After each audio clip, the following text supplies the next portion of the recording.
अस्सलाम वालेकुम रहमतुल्लाहि व बरकातुहू। उम्मीद करता हूँ आप सभी एस्पिरेंट्स ठीक ठाक से होंगे। जैसे कि हमने कल ही बोला था कि हम फायरस्टर पोस्ट के लिए कंटिन्यू एमसीक्यू सीरीज़ लाएंगे। कल हमने फर्स्ट लेक्चर इसका अपलोड किया था फिजिक्स पोर्शन से। आज हम इसका सेकंड वीडियो अपलोड करेंगे, यानी चैप्टर नंबर 3 और चैप्टर नंबर 4 से, फिजिक्स पोर्शन में से। जो चैप्टर नंबर 3 है वो करंट इलेक्ट्रिसिटी है, और जो चैप्टर नंबर 4 है वो मूविंग चार्ज एंड मैग्नेटिज्म है। जो कल मैंने वीडियो अपलोड किया था उसमें मैंने बोला था जिसके जितना स्कोर बन रहे वो कमेंट्स में बताया, उसमें से सिर्फ 2 बंदे ऐसे हैं जिन्होंने अपना स्कोर भी मेंशन किया था। एक था खान दानिश जिसके 16 बन रहे थे आउट ऑफ 20, और दूसरा था हुमैरा हबीब, कुछ शायद प्रोबली यही नाम था। 15 मार्क्स थे उसके आउट ऑफ 20। तो इससे पहले कि हम चैप्टर नंबर 3 स्टार्ट करें, तो मेरे आंसर्स देने से पहले आप लोग अपने आंसर दे सकते हो, या at the end of the commit at the end of the video comment box में अपना स्कोर ज़रूर बताएं। तो स्टार्ट करते हैं डायरेक्ट अब क्वेश्चन नंबर 3 से, यानी चैप्टर नंबर 3 से। Question number 1, what is the order of magnitude of the resistance of a dry human body. हमारे पास ऑप्शन सी 10 ओम, 10⁻⁴ ओम, 10 मेगा ओम, 10 म्यू ओम। तो क्वेश्चन नंबर 1 का आंसर है 10⁻⁴ ओम, यानी ऑप्शन बी। उसके बाद क्वेश्चन नंबर 2 है,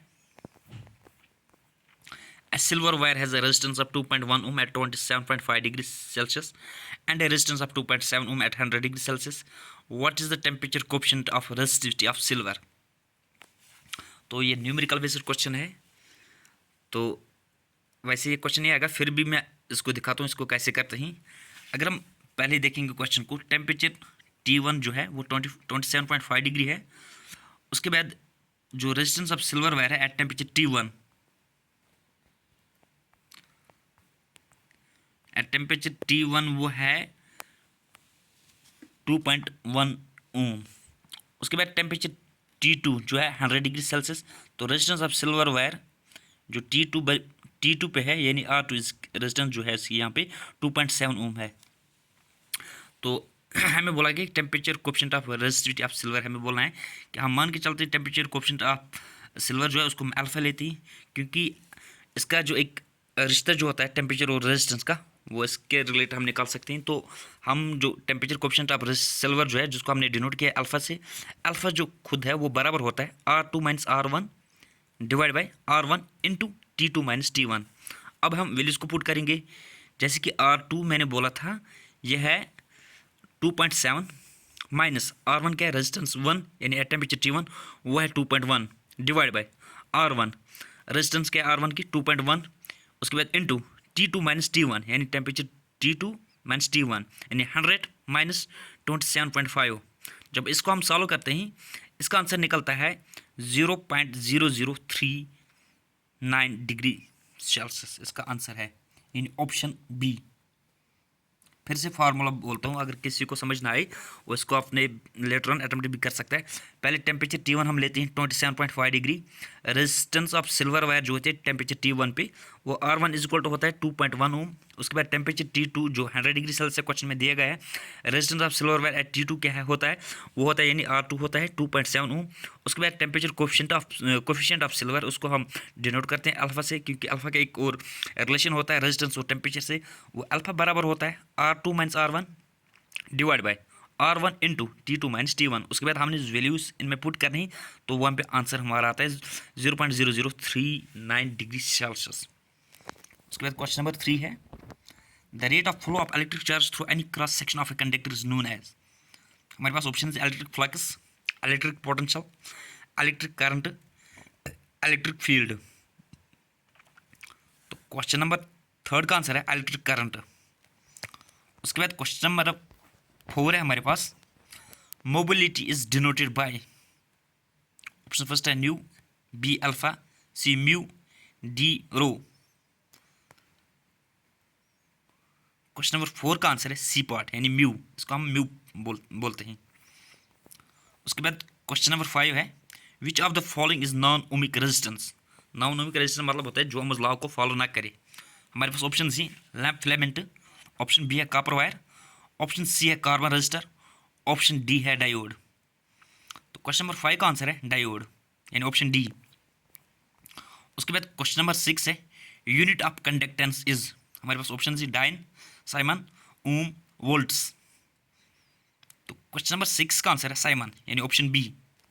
उसके बाद क्वेश्चन नंबर 7 है current density is a, option first है स्केलर क्वांटिटी, ऑप्शन 2 है वेक्टर क्वांटिटी, ऑप्शन 3 है डायमेंशनलेस क्वांटिटी, ऑप्शन 4 है नन ऑफ दीज ऑप्शंस। तो क्वेश्चन नंबर 7 का जो करंट डेंसिटी होती है ये वेक्टर डेंसिटी होती है यानी ऑप्शन बी इसका सही आंसर है। उसके बाद क्वेश्चन नंबर 8 है the resistivity of certain metals और alloys drops to zero when they are cooled below as certain temperature, this phenomena is known as, हमारे पास option C conductivity, partial conductivity, super conductivity और option D है non conductivity.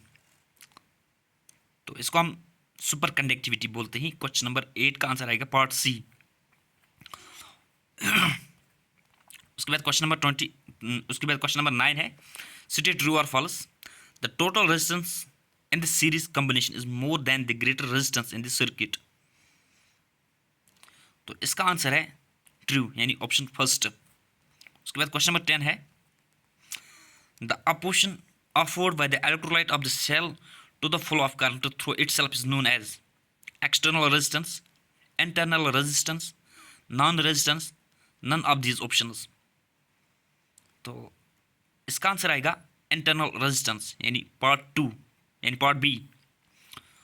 उसके बाद chapter number 4 से question जी moving charge and magnetism chapter का नाम है। तो क्वेश्चन नंबर 3 से यहाँ पे स्टार्ट है ऐसा unit of magnetic field is dyne, ohm, tesla, volt. तो क्वेश्चन नंबर 3 का आंसर है टेस्ला यानी ऑप्शन 3।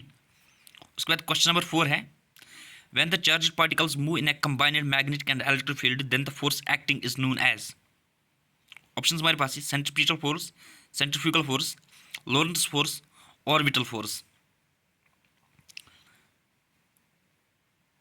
क्वेश्चन नंबर 4 का है लॉरेंट्ज फोर्स यानी ऑप्शन सी।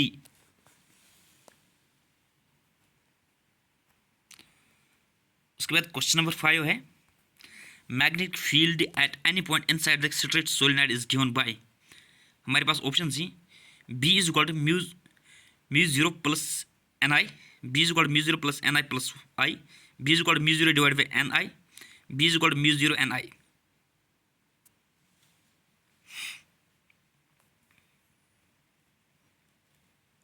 तो इसका सही आंसर है B is equal to mu 0 I N slash L यानी ऑप्शन डी। यहाँ पे ऑप्शन डी जो है actually it is B is equal to mu 0 I N slash यानी डिवाइड बाय एल। इसको ऑप्शन यहाँ पे मैं भूल गया इसको डिवाइड करना, एल लिखना है। तो वहाँ पे मैं बोलता हूँ इनकी मीनिंग्स यानी बी जो रिप्रेजेंट करता है यहाँ पे वो मैग्नेटिक फील्ड होता है, एन होता है number of turns in the solenoid, जो आई होता है वो करंट इन द सोलेनॉइड होता है, एल जिसको हम डिवाइड में रखते हैं इसको उसको बोलते हैं लेंथ ऑफ द कॉइल। इसको अच्छे से फिर से बोलता हूँ B is equal to mu 0 I N slash L where B is equal to magnetic field, n is equal to number of turns in the solenoid, I is current in the solenoid, L is length of the coil. उसके बाद question number 6 है cyclotron is a device used to, option first है slow down charged particles, accelerate the positively charged particles, set off the charged particles, option D है none of the options.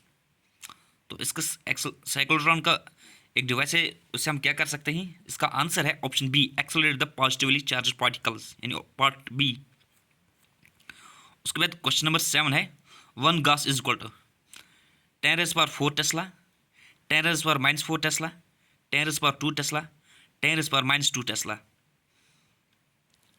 Question number 7 का answer है 10 raised power minus 4 tesla यानी option B.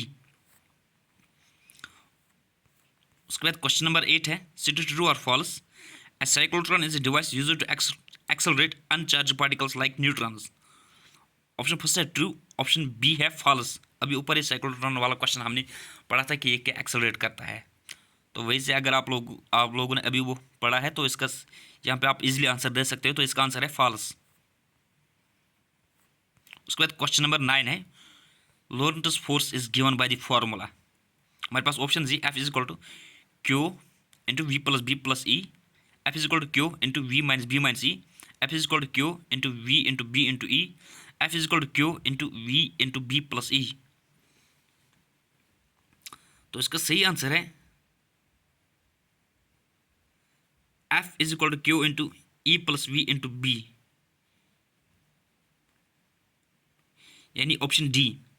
अब मैं इनकी meaning भी बोलता हूँ। एफ यहाँ पे फोर्स को हम बोल सकते हैं, Q is equal to electric charge होता है, जो कैपिटल ई है वो एक्सटर्नल इलेक्ट्रिक फील्ड होता है, V is equal to velocity होती है, और जो बी है वो मैग्नेटिक फील्ड होती है। उसके बाद question number 10, last question of the session. The concept of displacement current was introduced by, option हमारे पास है Newton, Ampere, Maxwell, Fleming. Question number 10 का आंसर है मैक्सवेल। तो आज की वीडियो में इतना ही। कल हम एक और लेक्चर ला रहे हैं इस फिजिक्स पोर्शन से, चैप्टर नंबर 5 और चैप्टर नंबर 6 पे। चैप्टर नंबर 5 है magnetism and matter, chapter number 6 है इलेक्ट्रोमैग्नेटिक इंडक्शन। तो आप लोग बताइए कि किसके कितने क्वेश्चंस ठीक हो रहे हैं कमेंट बॉक्स में। और साथ में अगर वीडियो अच्छे लग रहे हैं, अगर कंटेंट अच्छा लग रहा है, तो अपने फ्रेंड्स के साथ इन वीडियोज़ को शेयर करते जाओ। बाकी वसलाम।